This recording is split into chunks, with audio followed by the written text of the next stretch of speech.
Почитувани гледачи, добро вечер и добро дојдовте во новото издание на ТВ Ординација. Оваа ТВ Ординација, мој гостин е урологот доктор Стево Иванов. Докторе, добро вечер и добро ни дојдовте повторно во ТВ Ординација. Вечер вас зборуваме за тема која што досега и речиси да не сме зборувале во ТВ Ординација. Станува збор за тумори на мочниот меор. Овдека не правиме класификација мочните меори кај мажите и кај жените, значи не правиме поделба, има тумори и појава на тумори на мочните меори исто или помалку или повеќе кај мажите и кај жените. Каква е состојбата во Македонија? Имаме ли епидемиолошко подрачје? Што велат статистиките? Прво, добро ве најдов и да продолжиме со темава. Туморот на мочниот меор е болест која е застапена и кај машката и кај женската популација. За разлика од женската популација, почест е кај машката популација и тоа 2 до 3 пати во однос на женската. Во глобала, туморите на мочниот меор заземаат 7% од сите тумори на уринарниот тракт. Значи, во Македонија инциденцата на болеста или број на новозаболени случаи е 270 пациенти на 100.000 население. А бројот на умрени е 120 пациенти на 100.000 население. Најпрв симптом во појава на болеста е хематуријата. Значи, тоа е тој прв знак што ги исплашува пациентите и тие се приморани да се јават на лекар. Најпрва дестинација е општата медицина и треба секој лекар да внимава ваков случај, ако дојде на преглед, да не биде пропуштен, да не се мисли за некое лесно болување или моментална пролазна хематурија, мислејќи на некој хеморагичен цистит, камен од бубрек, камен во мочен меор. Значи, треба да се земе озбилна анамнеза и да се направат сите физички прегледи кај пациентот. Спомнавте некакви бројки 270 на 100.000 жители, а смртноста од нив е 120.000 на 100.000 жители. Значи ли тоа дека прогнозите се запрепастувачки? Прогнозите не се запрепастувачки, дури има и намалена смртност, бидејќи со новите методи на испитување и техниките на интервенции према оваа болест, овој број знатно се намалува. Методите на испитување се многу менуваат и добиваат во квалитет. Значи, начинот на диагностицирање е многу по-современ и екзактен. Ако веќе мислиме на современи методи, не изостанува најстарата метода во урологијата, интравенската урографија. Значи, ако видиме крв во мочниот меор, треба да се направи најпрво една анализа на мокрачета. Значи, крвта во мокрачета може да се види и на голо око. Тоа во нашата пракса се вика макроскопска хематурија, а некогаш и при незначителни испитувања на човекот може да се установи крв во мокрачета. Тие се микроскопски хематурии што ги откриваме со микроскоп, со анализи. Значи, не треба на еден таков случај да го оставиме на времето, нели? Треба да преземеме мерки, да го советуваме и важен фактор кај овие болести е безболноста на хематуријата. Значи, може во моментот таа безболна хематурија за кратко време да престане и да не ја придадеме никаков значај. Безболната хематурија е таа која треба да бидеме свесни и упорни за да се испитува. Значи, зад ова безболна хематурија се кријат многу заболувања што во просек даваат значај за малигни заболувања. Со интравенската урографија, значи, се прави контраст се става во вена и се гледа целиот уринарен тракт. При ова испитување може да се видат и пошироко целиот уринарен систем. Значи, тие тумори на мочниот меур и уринарниот тракт се епителни тумори. Знаеме дека уринарниот тракт е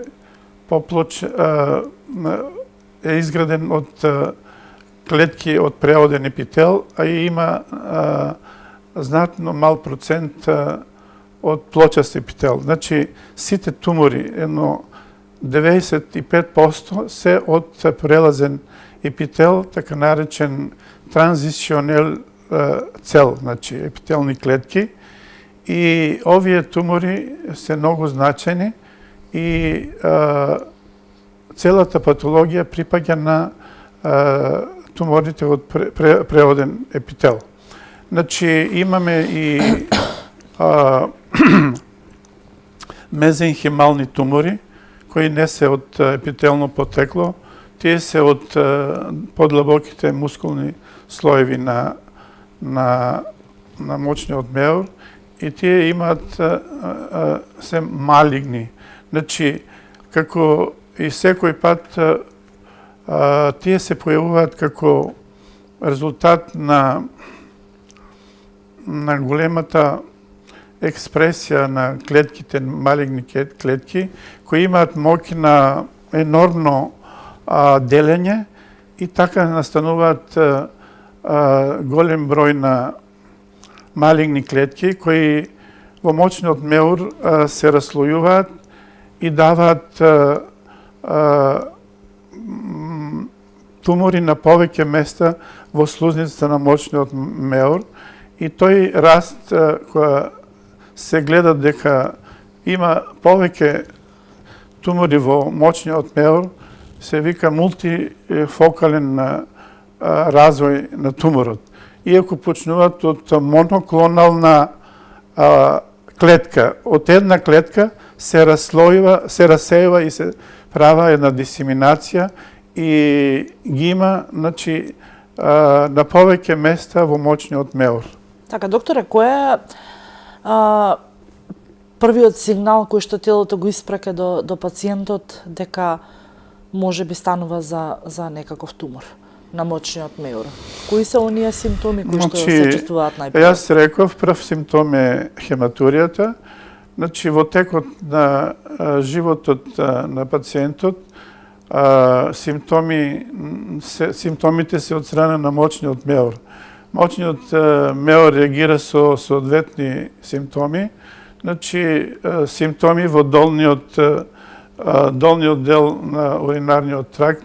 Значи, зголемена фреквенција на мокрење, често мокрење, печење на крајот на мокрење, дизурнични тегоби и обструктивни симптоми.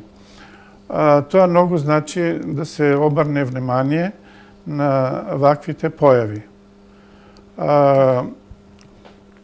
Од другите исследувања, тука се важни и една од најважните методи, освен интравенската урографија, ехо, компјутерска томографија и магнетна резонанца, тука во прилог како првично испитување спаѓа и цистоскопијата. Цистоскопијата е метода со метален инструмент се влегува во мочниот меур. Тука има ладно светло и систем на оптички леки. И важно е да се видат првично дали во мочниот меор има знаци за туморски формации. Значи, едни од најбенигните формации се папиломите. Значи, папиломот кога израстува на самата слузница, има бенигнен карактер и се наречуваат бенигни папиломи. Значи, и малигни папиломи ще имат голем малиген потенцијал. Значи, со цистоскопијата се откриват овие папиломи и ако сме спремни во тој случај, гледајќи дали имаме таков раст во мочниот меур, ние гледаме положбата кај се сместени, големината, изгледот на туморот и мултифокалноста, значи дали ги има повеќе во број. Во тој случај се зема материјал од самиот тумор и се испитува патохистолошки. Патохистологијата е најважен дел од испитувањето на туморите, затоа што се одредува степенот на малигноста на клетките и се одредува стадиумот на развој на туморот. Значи, ако е само зафатена слузницата или првично туморот ја пробил само базалната мембрана или се наоѓа на самата слузница, без тоа да е зафатен мускулниот слој, тие сите тумори од ваков тип имаат добра прогноза. И навременно откривање е најдобриот лек во терапијата на туморите на мочниот меур. Значи, со цистоскопијата ние ствараме поле за натомошно лекување на пациентот од степенот на зафатеноста на ѕидот. Значи, сета драма кај мочниот меур се одигрува во ѕидот на мочниот меур. А ние знаеме од анатомија, тој ѕид е многу тенок, во просек изнесува 4 милиметри и ако ние временски бидеме експонирани на некој ризик фактор, еве да речеме пушењето, уште еднаш пак го споменувам, еден од најголем ризик фактори се смета пушењето. Или ако организмот е експониран на долг период на некои надворешни влијанија или хемиски агенси, може тај латентен период да трае од 20 до 50 години, па на крајот да се развие тумор. Значи, да го спомнам и тоа дека освен на пушењето, ризик надворешни фактори или ризик фактори се анилинските бои, бензен пиренот, бета-нафтиламинот, тие се хемиски агенси и долгата работа, значи професионалноста на луѓето во нивната работа има влијание врз одредени болести. Значи, ако некој човек работи во хемиска индустрија или кожна индустрија, дрвна индустрија, они секојдневно се експонирани на такви влијанија и тие пациенти најчесто заболуваат од малигни тумори на мочниот меур. Каква е терапијата? Терапијата на мочниот меур може да биде хирушка терапија, може да биде зрачна терапија, може да биде имунолошка, која се уште се вика и биолошка терапија, и хемотерапија. Значи, од хирушката терапија, еве спомнав,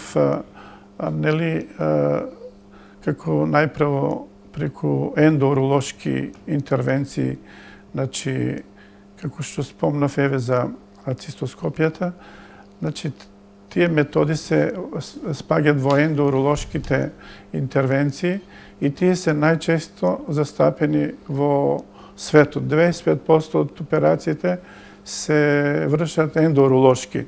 Значи, на работниот дел на цистоскопот се става волфрамова жица језа и со електричен напон се отстранува проминентниот дел на туморот се до базата. Така. Значи, после се оди околно и пак се враќаме на базата на туморот и многу е важно кај тие ендуролошки методи при земањето, при трансуретралната ресекција, да бидеме радикални и во препаратот на хистолошката анализа да се види мускулно киво. Значи, мускулно киво, делови од мускулно ткиво. Значи, тогаш се смета дека интервенцијата е завршена солидно. Значи, ако не се забележат овие промени во препаратот, 30 до 50% од интервенциите се сметат за неуспешни и треба повторно да се прават таква интервенција за да се дојде до здрав мускулен слој.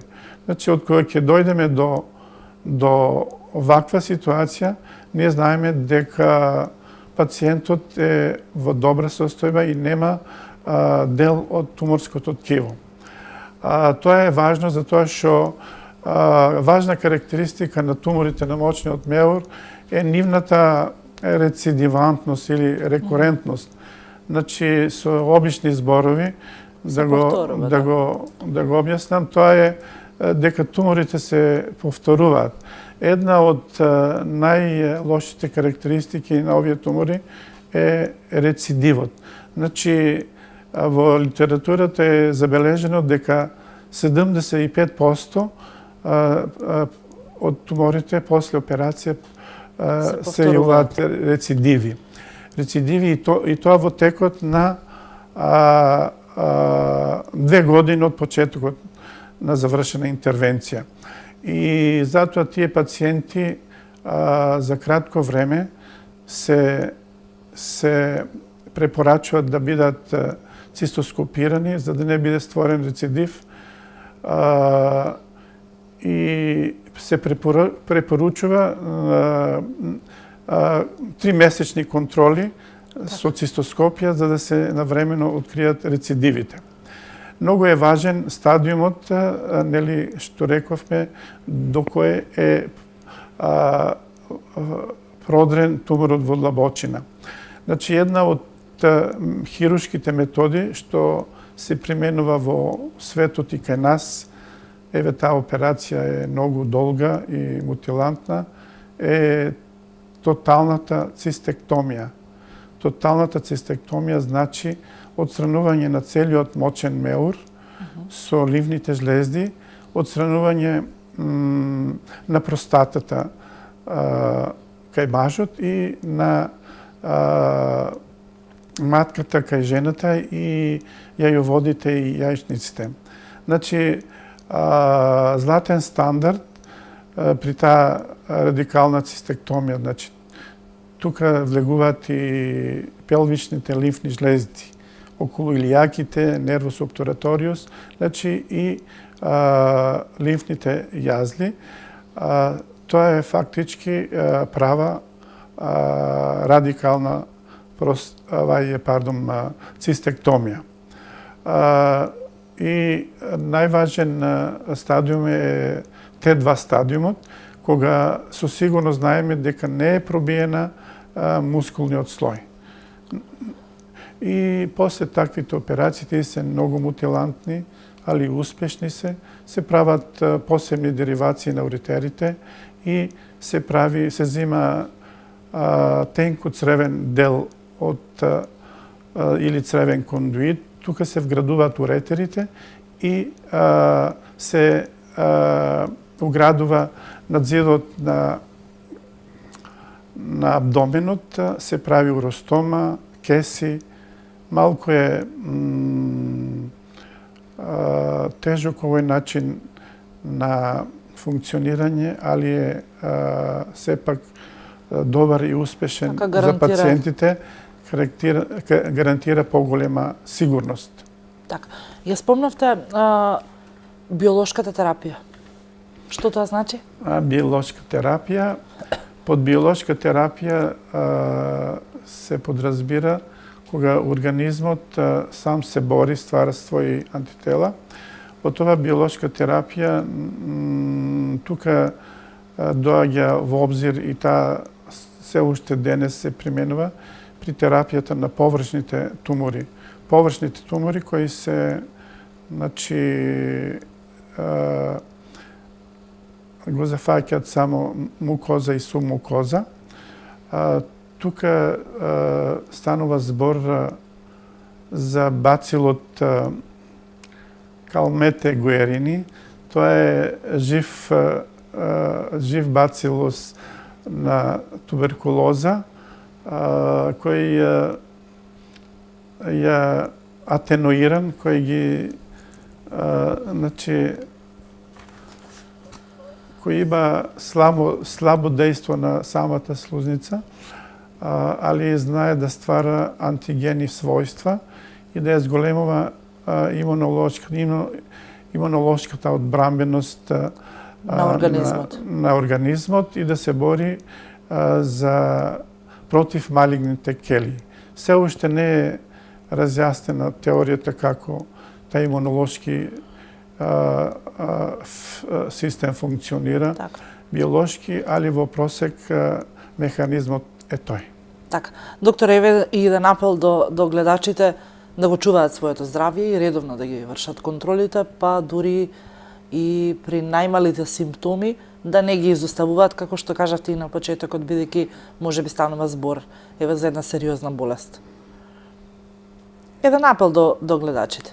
Па, јас мислам во нашата средина се уште свеста кај мажите не на доволна висина, би требало тие совети кои секојдневно ги апелираат докторите да бидат послушани и на време да доаѓат и да се откриваат вакви болести што значат многу за машкото здравје, а и секоја болест, ако превентивно се лечи, се излечува.